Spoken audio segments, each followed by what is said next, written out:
कक्षा 7 के सभी स्टूडेंट्स को मेरी तरफ से गुड मॉर्निंग, सुप्रभातम। मैं अगमदीप वर्मा, आपका फिजिकल एजुकेशन टीचर, आज आपको नैतिक शिक्षा में चैप्टर नंबर 5, जिसका नाम है जीवन में समय पालन का महत्व, ये पढ़ाने जा रहा हूँ। सबसे पहले ध्यान दें, इस पूरी वीडियो को अच्छे से लास्ट तक देखना है।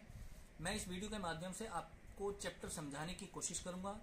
उसके बाद जो ग्रुप में मैंने इस वीडियो के साथ एक पीडीएफ फाइल भेजी है, उस पीडीएफ फाइल को डाउनलोड करना है। अगर आपके पास घर में बुक है तो घर में उस बुक में से इस चैप्टर को पूरा पढ़ना है। अगर नहीं भी है तो भी परेशान होने वाली कोई बात नहीं है, क्योंकि मैं जब भी आपको वर्क भेजता हूँ चैप्टर के साथ किताब में से चैप्टर की इमेजेस भी भेजता हूँ, तो आप उस पीडीएफ फाइल में से उस पूरे चैप्टर को अच्छे से पढ़ सकते हैं। उसके बाद आप अपने नोट्स तैयार कर सकते हैं।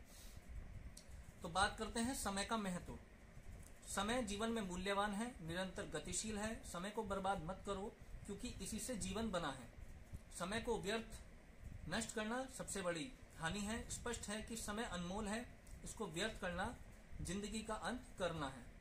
मैं समय हूं, देख मुझको, लौट कर ना आऊंगा, कद्र कर मेरी है मानव, सब कुछ तुझे दे जाऊंगा।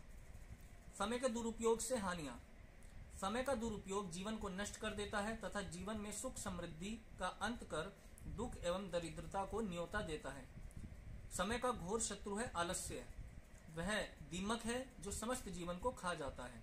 आद्य शंकराचार्य जी का मत है कि समय को व्यर्थ खोना जीवन की अपूर्णीय हानि है। सत्कर्म तज कर कृत्य करना मूर्खता की निशानी है। समय जब जीवन द्वार पर दस्तक देता है तो उसकी आहट सुनने के लिए सतर्क रहने वाला ही लाभ उठा सकता है। आलसी व्यक्ति समय रूपी अश्व की दुलत्तियां ही खाता रहता है। विद्यार्थी जीवन एवं समय का पालन। विद्यार्थियों के लिए समय पालन महत्वपूर्ण है, क्योंकि उन्हें लंबा जीवन जीना होता है। जो आदतें बाल्यावस्था में पड़ जाती हैं वे जीवन पर्यंत बनी रहती हैं। यही कारण है कि समय का समुचित प्रयोग उसे आना ही चाहिए।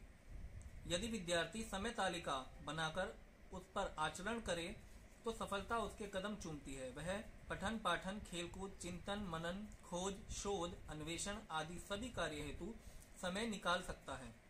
समय का सदुपयोग करने वाले महापुरुषों के जीवन की घटनाएं यहाँ दी जा रही हैं, जिन्हें पढ़कर हम भी उनके बताए रास्ते पर चलने के लिए प्रेरित होंगे।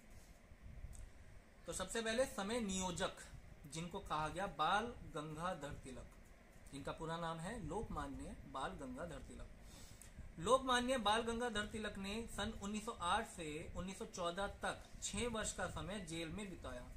6 वर्षों तक जेल में रहकर उन्होंने गीता रहस्य और the Arctic home of the Vedas 2 ग्रंथों की रचना की। इन ग्रंथों से उनकी विद्वता, विस्तृत ज्ञान, शोध प्रवृत्ति एवं महान विचारों का पता चलता है। इस प्रसंग से स्पष्ट है कि महापुरुष किस प्रकार अपने जीवन के बहुमूल्य समय का सदुपयोग करते हैं। जैसा कि लोकमान्य गंगाधर तिलक ने जेल की शारीरिक एवं मानसिक रूप से कष्टदायी परिस्थितियों में भी मन को एकाग्र करके अध्ययन, मनन एवं लेखन का कार्य किया। शिक्षा। इस प्रसंग से हमें यह शिक्षा मिलती है कि विषम परिस्थितियों में भी समय का सदुपयोग करना चाहिए। इसके बाद बात करते हैं समय पालन।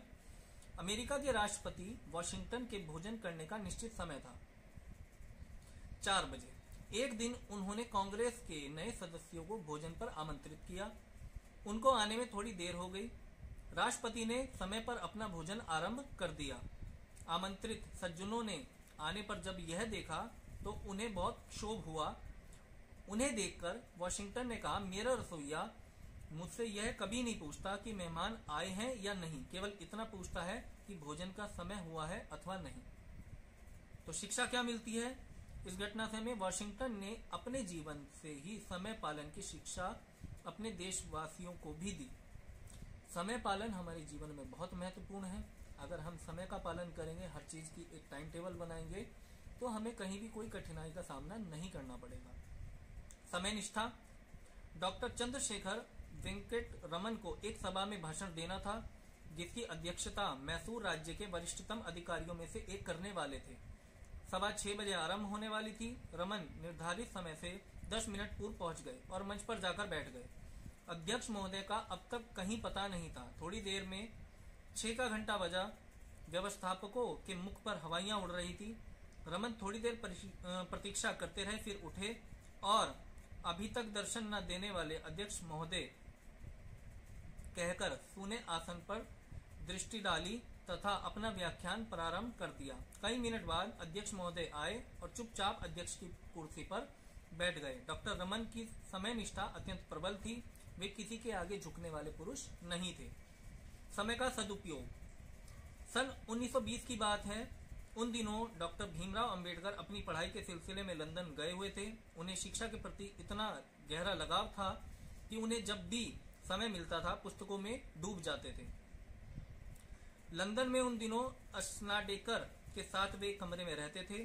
अस्नाडेकर को यह देखकर बहुत आश्चर्य होता था कि भीमराव हर समय पढ़ते लिखते रहते हैं।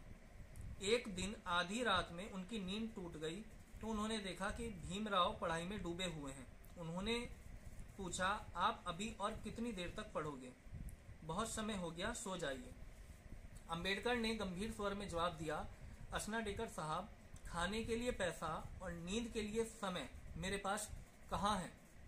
मुझे तो एक एक क्षण का सदुपयोग करना है। यह कहकर वह पुनः पढ़ाई में लीन हो गए। यही युवक बाद में भारत रत्न बाबा साहिब भीमराव अंबेडकर के रूप में लोकप्रिय हुआ। श्री गुरुजी। एक बार दिल्ली में किसी बड़ी संस्था का बहुत बड़ा अधिवेशन हुआ। उनके पास पैसा तथा अन्य साधन की विपुलता थी, परंतु अनुशासन नहीं था। वहां कोई कार्यक्रम समय से नहीं हुआ। बड़े बड़े लोग घंटों देर से पहुंचने में शान समझते थे। 3 ही दिन बाद उसी स्थान पर संघ का कार्यक्रम हुआ। स्वयं सेवक एवं नागरिक इकट्ठे हुए। गुरुजी बहुत व्यस्त व लंबा प्रवास कर दिल्ली में पहुंचे थे। फिर भी निर्धारित समय पर वे उत्सव स्थान पर पहुंचे। न 1 सेकंड की देरी से, न 1 सेकंड पूर्व। किसी कार्य को समय से करने पर वे बहुत जोर देते थे। तो ये मैंने कुछ महापुरुषों के बारे में आपको बताया, जिनके जीवन की कुछ ऐसी घटनाएं थी जिनसे हमें शिक्षा मिलती है, प्रेरणा मिलती है कि समय पालन हमें अपने जीवन में करना चाहिए और उसका क्या महत्व है। संत कबीर ने समय से संबंधित एक कुछ पंक्तियां भी लिखी हैं। कल करे सो आज कर, आज करे सो अब, पल में पड़ले होएगी, बहुरी करेगो कब। तो आज का काम हमें कल पे नहीं टालना चाहिए। हमें अपने समय का सदुपयोग करना चाहिए। हर काम समय से करना चाहिए। इस चैप्टर में यही सब बताया गया और यही सब मैंने आपको समझाने की कोशिश की। इस वीडियो को देखने के बाद आप इस चैप्टर में को अच्छे से PDF डाउनलोड करके इस चैप्टर को अच्छे से पढ़ लें और जो मैंने नोट्स बनाए हैं उन नोट्स को आप अपनी कॉपी में उतार लें। देखिए, इस चैप्टर में 3 प्रश्न उत्तर हैं। उन 3 प्रश्न उत्तर के मैंने नोट्स बना के आपको भेज दिए हैं। वो आप अपनी फेयर कॉपी में उतारें और रिक्त स्थान पूर्ण कीजिए। ये 4 हैं, यानी खाली स्थान 4 हैं। जो मैंने बुक के पेज की आपको इमेज क्लिक करके PDF बनाई है, उसी में मैंने रिक्त स्थान भर दिए हैं। तो आपको आज अपनी कॉपी में इस चैप्टर के प्रश्न उत्तर और रिक्त स्थान उतारने हैं। आपको कोई भी जानकारी लेनी हो तो आप मुझे कॉल या मैसेज करके जानकारी ले सकते हैं। Thank you.